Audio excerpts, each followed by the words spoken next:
செந்திலுக்கு ஒரு ஷர்ட் எடுத்துக்கு அந்த கடைய வந்து பிரிச்சு போட்டாங்க. அந்த கடைக்காரனே, "அம்மா போதுமா சாமி" அப்படின்ற அளவு ஒரு ஷர்ட் எடுக்க அவ்வளோ நேரம் எடுத்துக்கிட்டாங்க. ஸோ வந்துட்டு ஒரு வழியா வந்துட்டு மீனா வந்து ஒரு ரூ. 2000ல வந்து ஒரு ஷர்ட்ட வந்து செலக்ட் பண்ணிட்டாங்க. ஆனா வீட்ல வந்து சொல்லிட்டாங்க வரதுக்கு லேட் ஆகும் அப்படின்றத.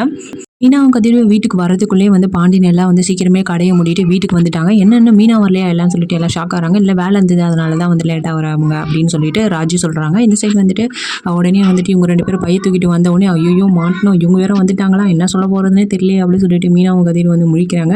"எங்கடா போயிருந்தக்க?" அப்படின்னு சொல்லிட்டு கதிர் கேட்கும்போது, இது மாதிரி அண்ணி கூட வந்து அண்ணனுக்கு ஷர்ட் எடுக்க போயிருந்தேன் கடைக்கு அப்படின்னு சொன்ன உடனே மயில் வந்துட்டு, "இவங்க கூட போனீங்களா?" அப்படின்ற ஒரு மாதிரி பேசினாங்க. "இதுல என்னக்கா இருக்கு?" அப்படின்னு சொல்லிட்டு ராஜு சொல்றாங்க. ஸோ வந்துட்டு ப்ரைஸ ஷர்ட்ட காட்டுமா அப்படின்னு சொல்லிட்டு வந்து கேட்குறாங்க. ஷர்ட்ட காட்டும்போது வந்து "ரூ. 2000 எதுக்கும்மா இவ்வளோ செலவு பண்ற?" அப்படின்னு சொல்லிட்டு வள வள வள வளன்னு அந்த பாண்டியன் வந்து புலம்பிட்டே இருக்காங்க. ஒரு புருஷனுக்கு சம்பாரிச்சு ஒரு ஷர்ட் கூட எடுத்துக்க முடியலையா அப்படின்னு சொல்லிட்டு மீனாவோட மூஞ்சிலேயே தெரியுது அது. என்னடா இது ரூ. 200 ஷர்ட்டுக்கும் ரூ. 2000 ஷர்ட்டுக்கு என்ன வித்தியாசம் இருக்கு? எதுக்கு இவ்வளோ தூரம் விலை கொடுத்து வாங்குற அப்படின்னு சொல்லிட்டு ஒரு லெசன் எடுக்கிறாங்க. மீனா வந்து கோவமா அந்த ஷர்ட்டை வாங்கிட்டு உள்ள போயிட்டாங்க. ஸோ இந்த சைடு வந்துட்டு செந்திலுக்கு வந்து வேலை கிடைச்சிச்சு அப்படின்னா கண்டிப்பாக வந்துட்டு ஒரு அளவு தான் பொறுமையாக இருக்க முடியும் எல்லாரால. ஆனால் வந்து பாண்டியன் வந்து வேணும்னு பண்ணலை. ஆனால் செந்திலுக்கு வந்து ரொம்ப இரிட்டேட் ஆகிட்டே இருக்கு அவங்க அப்பா ரொம்ப ஸ்ட்ரிக்ட் பண்ணுறது. ஸோ ஒரு நாள் வந்து சண்டை போட்டு போயிடுவாங்க அப்படின்ற மாதிரி கதை கொண்டு போவாங்கன்னு நினைக்கிறேன். ஸோ இந்த சீரியல் உங்களுக்கு பிடிச்சிருந்தா மறக்காம லைக் பண்ணிட்டு கமெண்ட்ல சொல்லுங்கள்.